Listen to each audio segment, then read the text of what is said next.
You're listening to the Armchair GM Sports Network.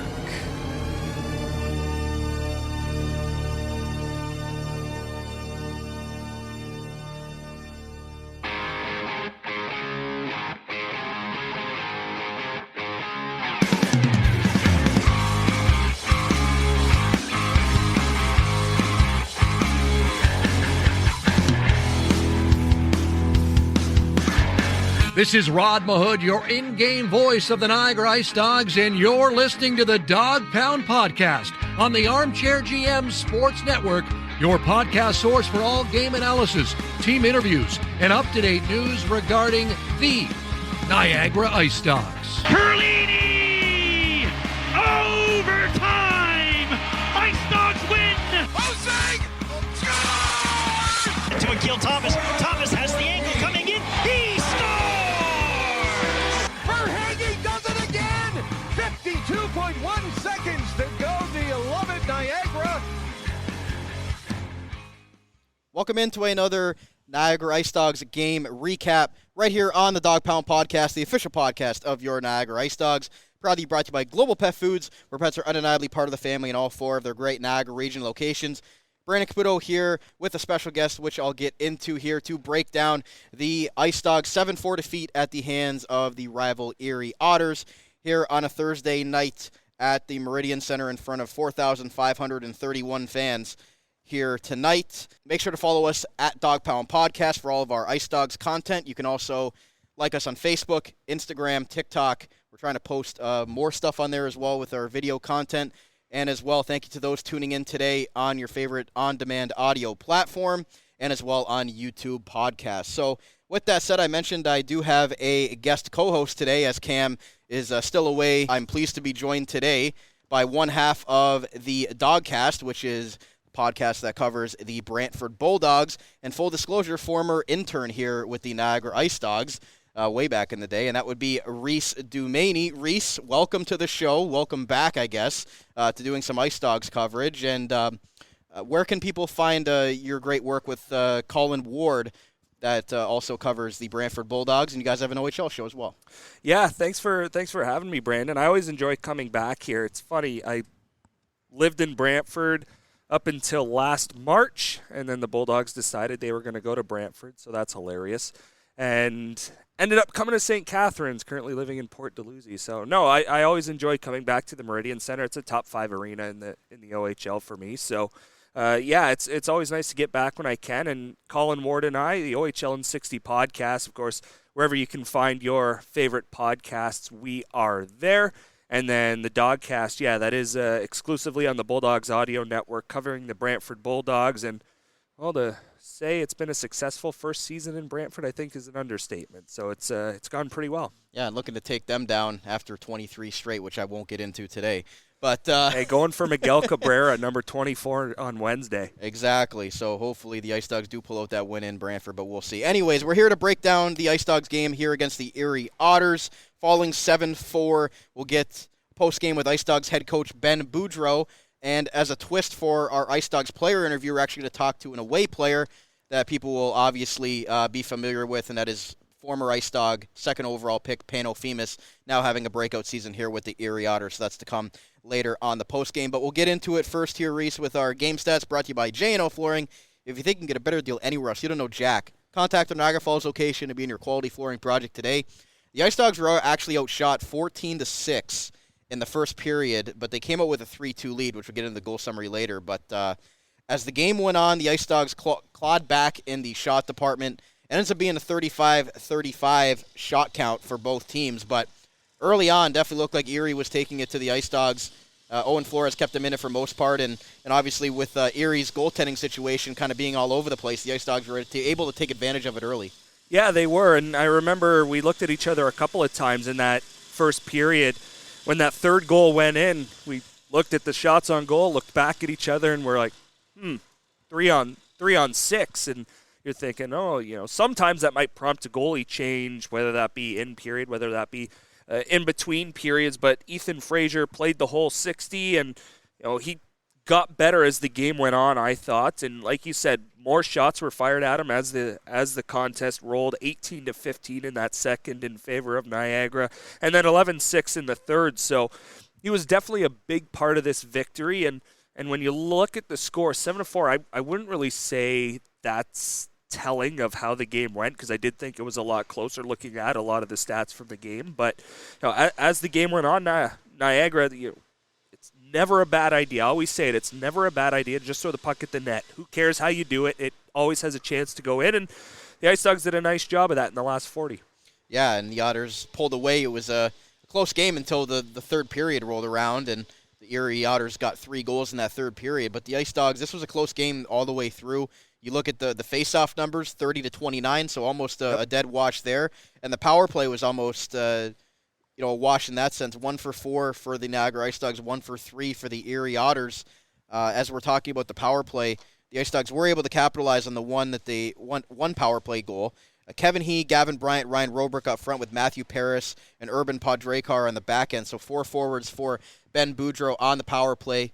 From what you've seen, you've obviously seen a couple of IceDog games this year against the Brantford Bulldogs, and you've been here for a couple other games as well. So with this last-ranked power play that the IceDogs have, riding around 10%, second lowest teams at 15% in the league. So you want that to be an area of emphasis that they work on as they finish off this season, going into next season. What did you see from the power play tonight?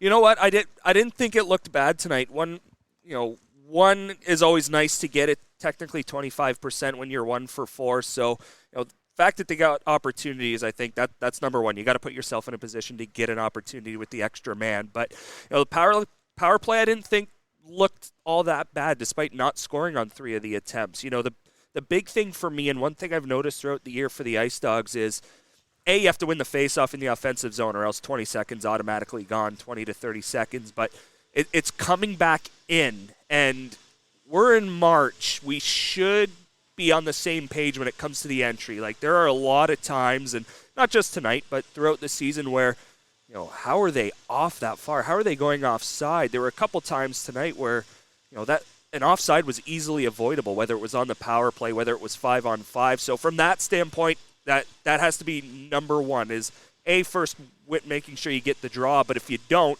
have a clean entry coming back in and get yourself set up.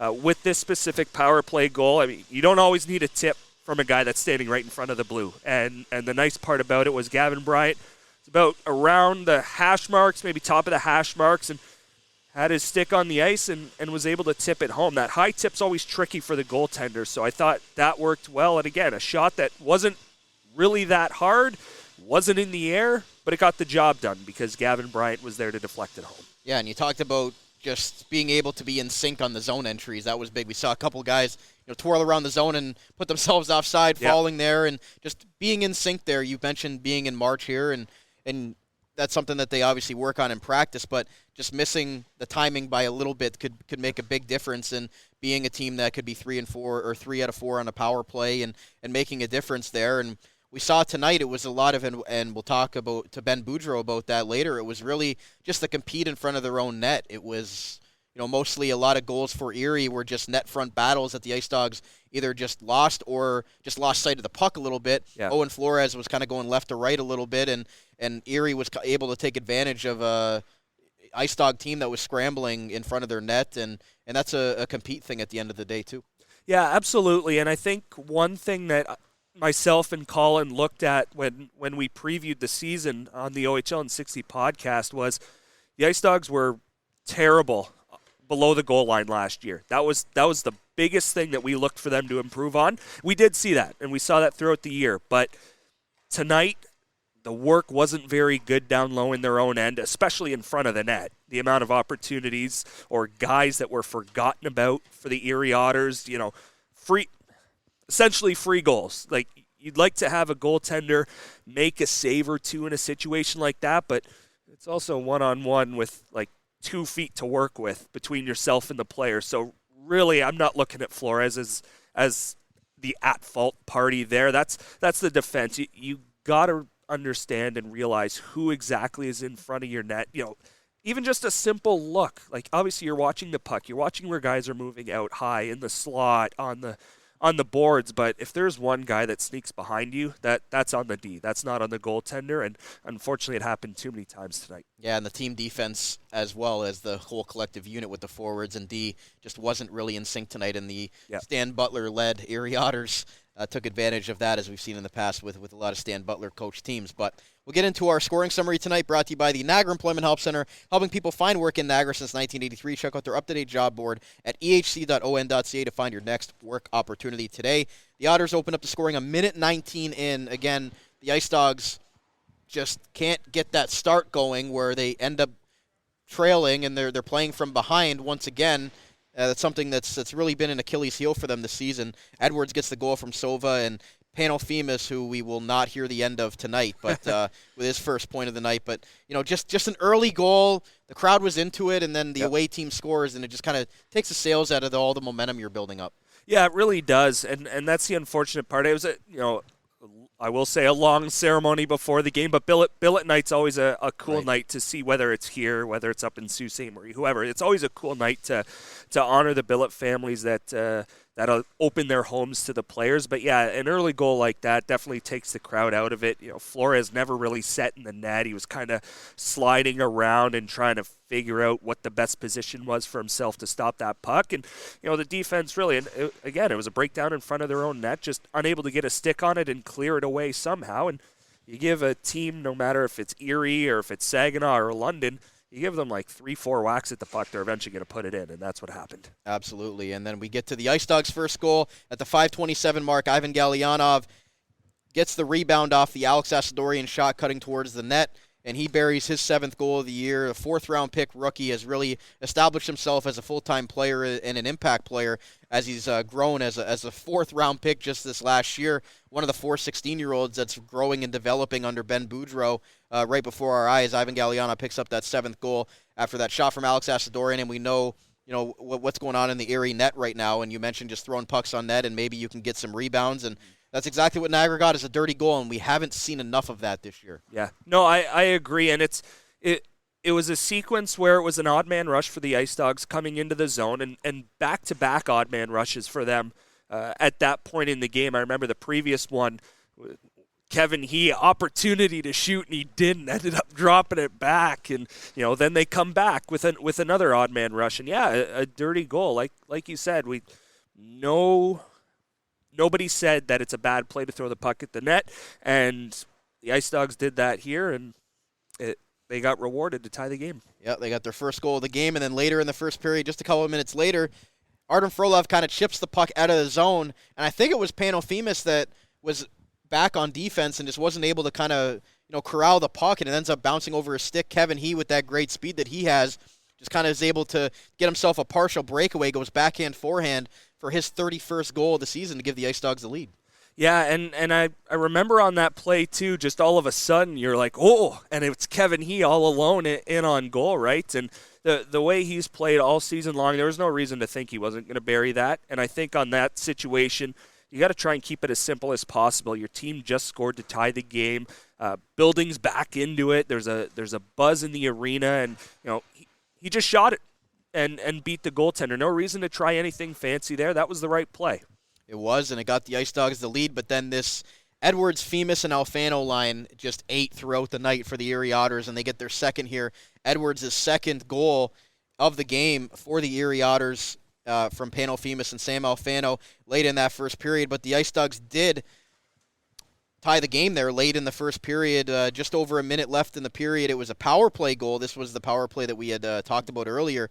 Gavin Bryant is able to tip that point shot from Urban Podrekar. Matthew Paris with the secondary assist. But the captain, Gavin Bryant, he's been a show guest with you guys on the OHL and 60. He's our intern. Exactly, and he's been a great guest on the Dog Pound podcast this year. Great captain for the IceDogs since he's been given the C. Scores his 18th goal of the year, and those are the dirty area goals that you like to see from a guy like Gavin Bryant. That's where he makes his living and is able to really set an example for the rest of his group. Oh, absolutely. And I think when you look at guys like Ethan Zada, Ryan Robrick, you've got Kevin He, of course, being in his second year, but a guy like Gavin Bryant, that was it may have been before the season, not around the trade deadline or in season, but that was a move that probably the biggest one of the season for the IceDogs, because you needed a guy like that. You needed somebody who, albeit had some injury trouble in Owen Sound, but still he's been around, and you know he's going to be here giving it 100% every single night. There's no reason not to expect him to not do that. He's that type of player. So I think for that one, like we had talked about it, so I won't go too deep into it again, but just found a way to get it open. His stick wasn't tied up by anybody, and he was able to get a stick on it and tip it home. It's 2-2 after the first period there, and then we get to the second, and it's Gavin Bryant once again at the 13-minute mark with Urban Podrekar and Kevin He. That was actually a shorthanded marker. It was a 2-on-1, and it was a great pass from Podrekar over to Bryant, and he's able to get the goalie sprawling to his right, and he just puts it top shelf. And Gavin Bryant, 19th goal of the year, has taken his game to another level since been given the C. No disrespect to Zach Lavoie, who I know has been playing great with the Brantford Bulldogs, as you've seen there with the Dawgcast, and has really become a solid goal scorer. But since Gavin Bryant's taken that captaincy, he's really taken it to heart. And I don't think he's changed a whole lot, but he's really just been able to elevate his game to another level and be a real game breaker for this team. And you saw that again, shorthanded, wins the face-off, and then they go down and they score the goal, and 2 goals on the night for the IceDogs captain. Yeah, and I think he's a really good guy who knows how to get open and away from opponents. And on this play in particular, it's a 2-on-1 shorthanded, and yeah, you don't hear that very often, but the Erie defender, I thought played that very poorly. He went to the far side and essentially went after Podrekar. He forgot all about Gavin Bryant, and well, Gavin Bryant's going to bury it more times than not when he's wide open near the net. So that's just a play where, you know, you got the 2-on-1, and it just felt like an opportunity they had to bury. Erie defenseman takes the far guy. Bryant's all alone and buries it. The IceDogs were up 3-2 at that point, but then this is where the game really turned in the Erie Otters' favor. They scored 5 unanswered goals en route to the win, but we'll quickly get into a few of them that were really momentum-turning. Pano Fimis gets his goal back in Niagara. He scored an OT winner here earlier this year. Really loves playing back here in the Meridian Centre from Alfano and Edwards, and then Sam Alfano late in the second period with about 1:02 left really, got the game tied up for the Erie Otters. The IceDogs looked like they were going into the second period break with a 4-3 lead, and it's just a play that was kind of a broken play, and it ends up in the back of your net, and I think that's one for Ben Boudreau's young club that they will hopefully learn from, because those are the things that are going to matter when you're trying to be a playoff team next year, that you can't give up late goals in periods like that, and you can't let your foot off the gas, especially against a talented Erie group. Yeah, it's those 2 goals that are either within the last 2 minutes of a period or the first 2 minutes of a period that always seem to kill you. It's never in the middle of a period for whatever reason. It's always those later early ones. And this one, at first, we're celebrating a beautiful save by Owen Flores, because this one did end up going to a review to see if it actually crossed the goal line. Ultimately, it did, unfortunately. Flores' glove was in the net when he caught it. But, for this one, yeah, it's just... you had such a great opportunity, head into the third, up by a goal. An Erie team that's, they're headed to the playoffs. They're on a high. They just recently clinched. So for a team to try and go up into the third period, and especially for an IceDogs team that's still young and they need to learn how to play with a lead in the third period, this would have been a perfect situation for that. But unfortunately, a puck that we thought was a beautiful save ended up just barely crossing the line. Yeah, after it went to review, as you mentioned there. And, again, another net front battle that the IceDogs lost on this night, and that was really the Achilles heel for them on this night. Later in the third period, this, to me, was the turning point in the game. Mason Ray, unfortunately, gets called for, I believe it was a trip down in the offensive zone, tied 4-4. Yep. And then the Otters are able to take advantage on that power play. They score right off it. It's Sam Alfano, assisted by Pano Fimis, shocker there. And then you think about it, that's a big momentum swing in the game. It's a 4-4 game instead. It's a 5-4 game in favor of the Erie Otters, and that's where they kind of took over there. But offensive zone penalties is just something that can really come back to haunt you. Oh, absolutely, especially when they're as unnecessary as that one. I'm trying to think of situations where a necessary penalty has to happen in the offensive zone, but I don't think there's any situation that it does. You talk about in the D zone, wide open net. Yeah, you're going to hook a guy, trip a guy, do whatever he can to not have the puck go in the net. But in the offensive end, yeah, those kill you. And even on this goal, this was another one of those net front breakdowns. You have two guys at the hash marks, two Niagara defenders at the hash marks, but one guy all alone in front of the net, and unfortunately that guy was wearing a white sweater. And, it's those situations where you can't blame the goaltender. You got to blame the D for not checking over your shoulder, making sure no one's behind you. Whereas in this situation, somebody was, and, Alfano had all kinds of time to do whatever he wanted, make whatever deke he needed to do, and ended up beating Flores for the eventual game winner. Yeah, and then the Erie Otters were able to get an insurance goal there from Brett Hammond, assisted by Alex Messier and Ty Henry. And then we saw late in the game, the IceDogs pulled the goaltender, needing 2 goals there, and 6-on-4. You usually know what happens there, and it's Mishiak getting the empty netter from Sauter, who just got the assist a few minutes ago. It was an unassisted goal the last time I looked, so that sealed it for the Erie Otters. And the IceDogs did have a couple opportunities there with the 6-on-4, but when the defense is able to get the puck out without being called for icing, it's almost a win-win being shorthanded in that sense, because the puck goes down the ice and you don't have to worry about it coming back on the icing. Yeah, absolutely. And obviously 6-on-4, you like having the 2-man advantage, but it's not 5-on. It's not like 5-on-3. Like you still have the normal amount of guys on the ice, 10, albeit you have 6 on your side, but it's not the same. And you're right, it's a free clear. You can do whatever you want. Fire the puck 10 feet in the air off the glass, fire it on the ice, whatever you do to try and get it in the net, or just clear it, right? So for that, I think there were situations there. There was a scrum late, face-off ended up coming outside the Erie blue line. You're not going to pull Flores with a neutral zone face-off, so that kind of hurt them as well. But it's just tough.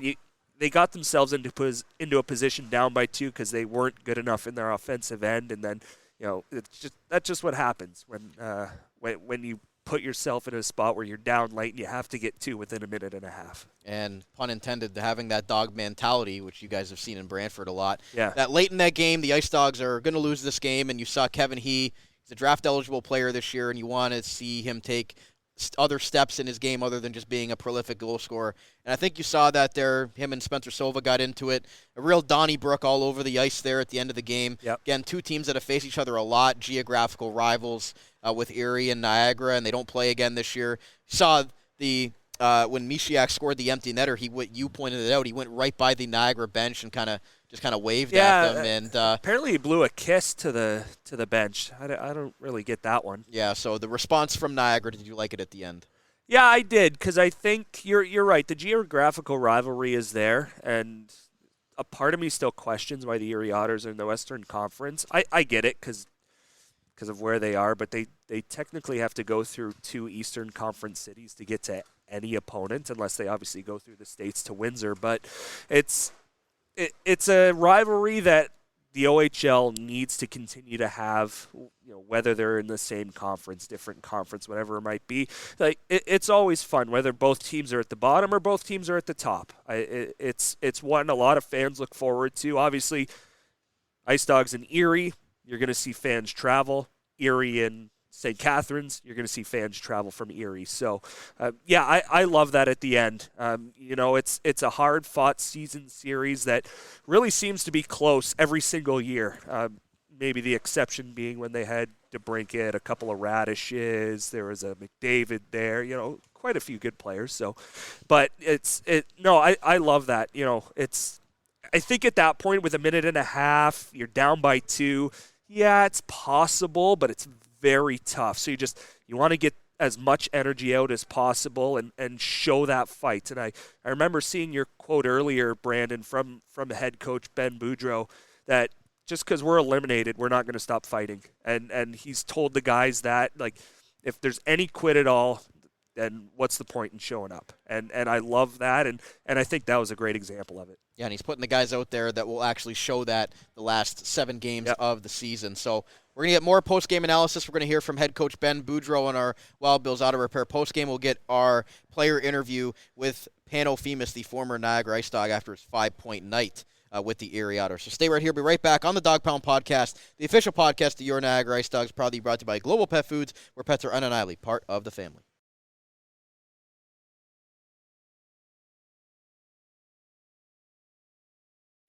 Pets bring immense joy to our homes, becoming an integral part of our families.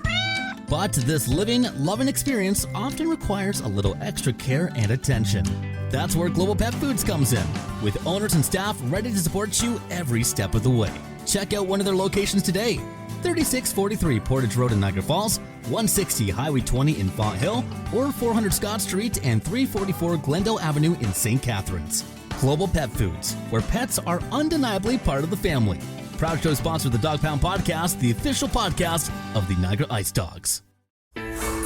Wild Bill's Auto Repair is your local center for auto maintenance and repair in the Niagara region. Since 2012, Wild Bill's Auto Repair and Body Shop has been helping customers stay safe and confident on the road, knowing their vehicles in top running condition through their services. Located at 7868 Oakwood Drive in Niagara Falls, the garage started as a tribute to the owner's father, William Robert Hunter, who passed away, continuing the same community spirit and high level of service which customers came to expect from him back at Hunter's Auto Repair. Their multi-award-winning auto shop has earned the trust of the Niagara community with its fair treatment of all customers, who can feel confident they'll get the trustworthy advice and repairs during their visit. Their experienced crew loves meeting new people and looks forward to forming a lasting partnership for the care of your cars. To find out more or to book service, contact them today. 905-358-7868 or wildbillsauto.ca. Wild Bill's Auto Repair, helping customers stay safe and confident on the road since 2012. Since 1999, Niagara Denture Clinic has been helping thousands of patients achieve natural-looking smiles with the confidence to show them off. Sean Patel and his wife Anne, both licensed denturists, bring a wealth of skill and experience to the warm and friendly atmosphere to their Niagara Falls location at 5501 Drummond Road. And their on-site Niagara Hearing Clinic offers free hearing tests and a variety of services to fit your needs.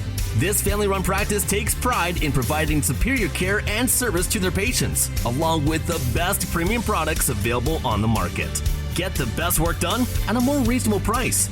Niagara Denture Clinic is here to help. Protect your teeth with a mouth guard, replace missing teeth, and get better hold with your dental implants. Call them today for a free consultation at 905-353-1552 or check them out online at niagaradentureclinic.com.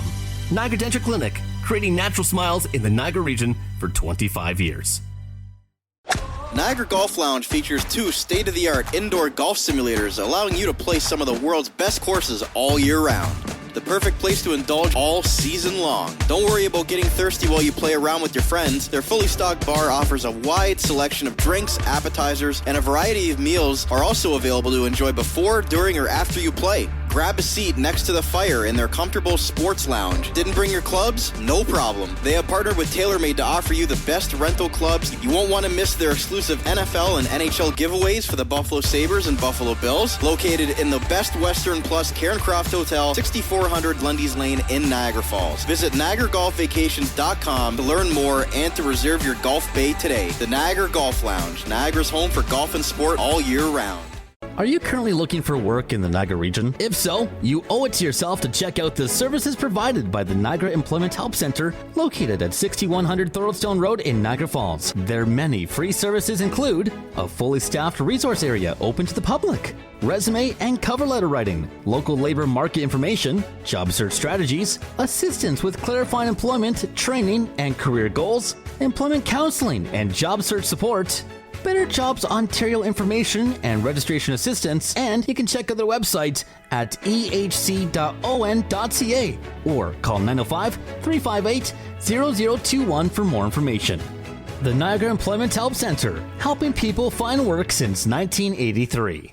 This is Alex Asadorian. Hey, it's Ryan Roberg. This is Ivan Gallianov. This is Gavin Bryant. And this is the Dog Pound Podcast, the official podcast of the Niagara IceDogs.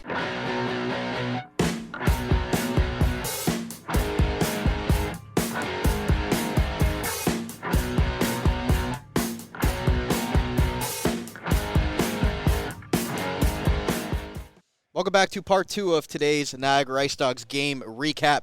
Brandon Caputo joined alongside the Dawgcast Reece Doumani as a fill-in guest co-host tonight to break down the IceDogs 7-4 defeat at the hands of the Erie Otters here on Thursday night. Guys, make sure to follow the podcast on X at Dog Pound Podcast. You can like us on Facebook, Instagram, TikTok, and our YouTube channel by searching Armchair GM's Sports Network, and our website, armchairgmsports.com, for our latest article on draft-eligible forward Kevin He that is live on the website right now. Go check that out. So with that said, we're going to take you to our postgame with IceDogs head coach Ben Boudreau, brought to you by Wild Bill's Auto Repair, helping customers stay safe and confident on the road in Niagara since 2012, in honor of the late William Robert Hunter. And here is the IceDogs head coach with his thoughts on the IceDogs' performance here tonight against the Erie Otters. Hi, Ben. Just maybe a couple just general comments what you thought of overall how things went tonight. I thought overall our team out of the forward group played a pretty good game. The 5D that we had I thought was one of their worst games that I've seen play all 5 years as a collective group.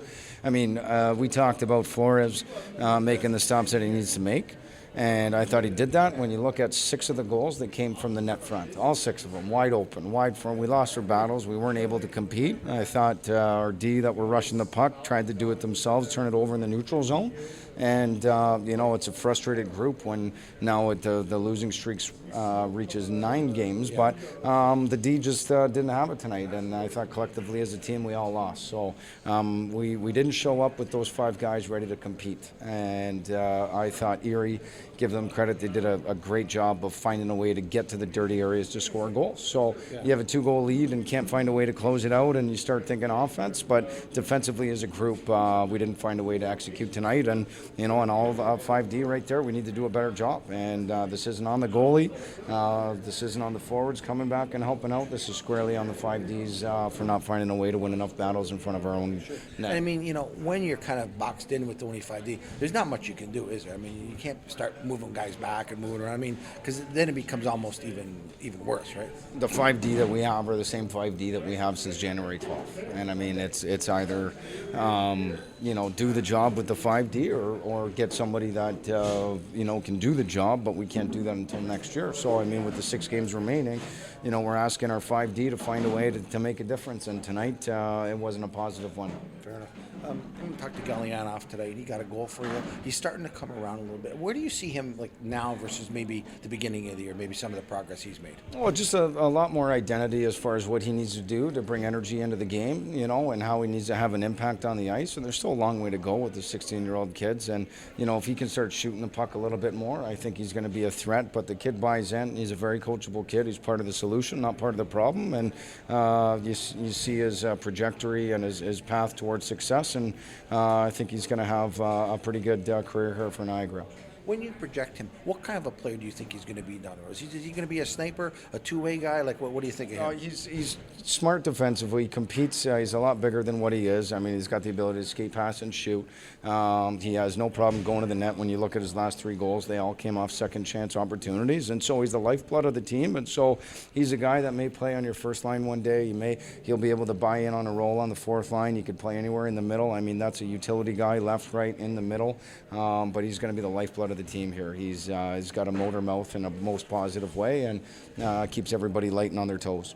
Kevin got on the board again, 31st. You like to see that from him, especially late in the year, and everybody's battling through injuries, and he's one of them, obviously. And he's, continuing to make an impact out there on almost every shift. Just, is it, I guess, to you, something that, is he slowing down, or is he continuing to really find the way to get goals here at the end of the season? No, I mean, they're the only line that was really going. So, I mean, we wanted to keep rising him, and there's no such thing as not enough ice time. If he's in the lineup, he told me he expects me to play him like he's 100% healthy, and I've been doing that, and he's been giving us results here. So, I mean, there isn't many forwards that are hot right now, but Kevin is definitely one of them, and that line continues to score. So, good on them for finding a way to make a difference.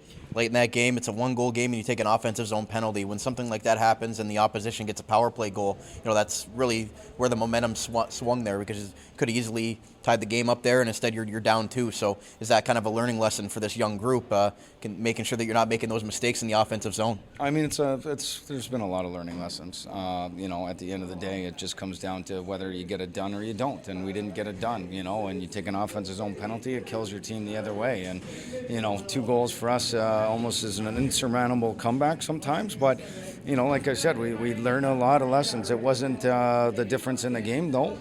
The 5-6 penalty or the 5 regular strength goals battle in front of their net, not tying up a guy, that was the difference in the game. So, yeah, it didn't help, but that wasn't the main thing. Lastly, when you're talking about just losing battles net front, is that something that is a coaching thing? Is it an effort thing? Like where do you pinpoint of where things can get better there, and how are you going to improve in that area? Well, even the net front, it's who wants it more, and that comes down to who you are on the inside. And our guys are getting beat. Sometimes it's a lack of will, sometimes it's a lack of talent or ability or skill, whatever you want to call it. It's mono and mono when you get into that cage right in there in the net front. And obviously we didn't win enough battles here tonight, so that's a tough one. But this is a tough game that you need to play. Nothing comes easy, and that's a team that really wanted it tonight. So, you got to give credit where credit's due. They just wanted it more in the dirty areas, and we didn't want to defend hard enough. Thanks, Coach. Thank you. There was IceDogs head coach Ben Boudreau on the Wild Bills auto repair postgame.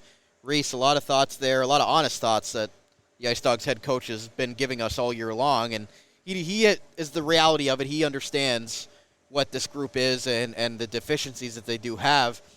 Although I did find it, that he did call out the entire D-corps, said it wasn't on the goaltenders, it wasn't on the forwards, it was just about the defense getting back and having that net front battle. He said the collective D was one of their worst games that they played all year, and it's just who wants it more, because you saw Erie and the Stan Butler team, that's going to be their bread and butter, and that's the way that they're going to play, and the IceDogs just weren't able to kind of figure them out in that sense. Yeah. No, absolutely. No, I think everything he said, it was spot on. I thought the exact same thing. And I think as a head coach for a team that, we're looking at a significant-ish playoff drought and just looking to learn every single day and get better every single day and develop into a team that gets back to the postseason in the Ontario Hockey League. So you have to be that honest, honestly. It sucks if you're a defenseman and you hear that, but I hope that makes them want to get better that much more. And I know we're late in the year, but now we're looking at next year. And guys, if you're fighting when you're eliminated from the playoffs, you're 100% going to get a look next year at training camp going in. Obviously, if you're on the fence and you're fighting for that spot, but that Ben Boudreau was right. He's absolutely right. I agree. The defense was the reason they lost tonight. And those net battles in front, you can't lose guys in front of your own net. You have to have good coverage down low. I saw a couple of times where both defenders were going into corners or below the goal line, but then there were a couple of Erie Otters out in front of the net, and it just that can't happen. And the forward group, I thought they, obviously they gave them a chance to win. They got them a lead, a 2-goal lead, 4-2, and it's not on the goalie. It was on the D. He's absolutely correct. I couldn't agree with him more. Yeah, 5 straight goals there for the Erie Otters after the IceDogs led 4-2 in this game. And he talked a little bit about Kevin He there, a little bit banged up to end the season, but he expects him to Ben Boudreau said that Kevin expects him to play him like he's 100% healthy. So that's what he's continuing to do. And we're seeing Kevin He, even though he's banged up, 31st goal of the year, and he continues to make an impact in that sense. So this is a guy that's in his draft-eligible year. He wants to finish off strong because this is the game film that's going to matter come June. And that's what he talked about. He wants to finish off the season strong. When I talked to him earlier this week for that article on ArmchairGMSports.com. But it's nice to see that the head coach recognizes and is willing to give him that opportunity, because we've seen a lot this season where he's really hard on Kevin He, but he has a purpose of doing it. He knows that Kevin can be a very good player at this level and maybe even at the pro level. So he's, as you mentioned, that like with the D-corps being brutally honest, I think that's what they need at this time. You can talk about the good things, but how they're going to get better and really turn this thing around from where they've been the last few years is they've got to have those tough conversations. And he's got to have that tough coaching with these guys to make them that much stronger. Oh, yeah, and Kevin, he knows what's on the line. He knows his draft stock is on the line because he's not going to get an opportunity in the playoffs to show what he has, right? So he absolutely knows what's on the line. If it's anything other than a broken leg or a broken arm or a concussion, absolutely he's playing. So, you have to finish the season off well. Kevin he's going to be looked upon next year to do the exact same thing. And by that I mean the same thing plus more because, the way he's played, I expect him to get drafted at some point in the summer. So how do you come out of rookie camp or development camp, or if he gets a shot at main camp? So these last few games, the scouts that are going to come watch him play these last few games of the regular season, they're going to see a banged-up Kevin He, which actually might work in his favor that he is a little bit banged up because, you get to see what he's like when he's not 100% healthy, right? So that helps his case as well. And I like what Ben Boudreau said about that and continuing to put him in situations to succeed because you have to. And Ben knows what's on the line as well. Yeah, and he's the obviously the main driver of the team right now. Yep. Ryan Robrick is going to take another step, and he's had a great rookie campaign. But Kevin He is, as the leading scorer and as the leading point getter on this team, as you mentioned, is going to put him in those opportunities to continue to raise his draft stock here. But we're going to get to our IceDogs player interview tonight, brought to you by the Niagara Denture Clinic, creating natural smiles in Niagara for 25 years. If you forgot your mouth guard on the ice or lost a chiclet, contact our licensed team of denture professionals in Niagara Falls to get your smile back on track. Is with former Niagara IceDog forward Pano Fimis, current Erie Otters forward, and he's loves playing against his former team. A 5-point night here for the IceDogs' former second overall draft pick, and we spoke to him in the postgame. Here with Erie Otters forward Pano Fimis on the postgame. Rare to get an away player here, but Pano back in Niagara. I don't know what it is about this rink as a member of the Erie Otters. 5-point night. He scored an OT winner here earlier this year. What's it like playing back here in Niagara as an away fan? Do you still does it still feel really special to you as a place you grew up? Yeah, definitely. I honestly consider it one of my homes still. I got a great billet family that I had here with my time, and I still am in great contact with them. So I definitely consider this home, and it feels great to come back here and play here. Obviously, I got great fans here. And I enjoy the building. It's a great barn to play in, and I definitely know a couple bounces that go which way and whatnot in the rink. So yeah, it was great coming back here, and I definitely enjoy coming back to play in this in the Meridian Centre. Getting 5 points in the win, I'm sure, helps as well. But another Niagara boy, Matt Schaefer. It's big for him to be back here. He's gone through a lot off the ice, and we know you're a mentor for him. So just how big is it to be kind of a leader now? As an older guy in the league, even though you're still a young guy, it hurts for me to say that. But to have a guy like Matt Schaefer around and showing him the ropes a little bit, and it's always big for him coming back to Niagara as well. It's amazing. A couple of the guys and I were talking about it the other day. He truly inspires us. It's incredible what he's gone through this year, and we're all there for him. We're very lucky that we have an amazing group in the locker room. And honestly, he's an amazing kid, amazing hockey player. And to be doing what he's doing out there on top of what he's gone through this year, it's remarkable. And, hats off to him. He's only 16 in the league, and I'm so excited to watch him come through the league because I know there's great things to come for him. And, he deserves all the success coming his way.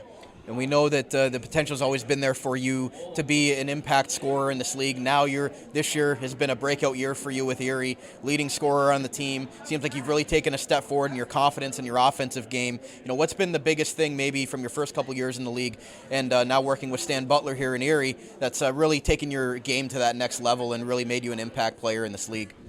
I think experience is huge. Obviously I lost my first year to COVID, but it being my third year in the league, you have that time to develop and grow as a human, but, physically you get to grow a bit, gain some strength, some speed, and, just knowing what the league's about. But, a lot of credit goes out to the coaching staff, Stan, Wes, Ken.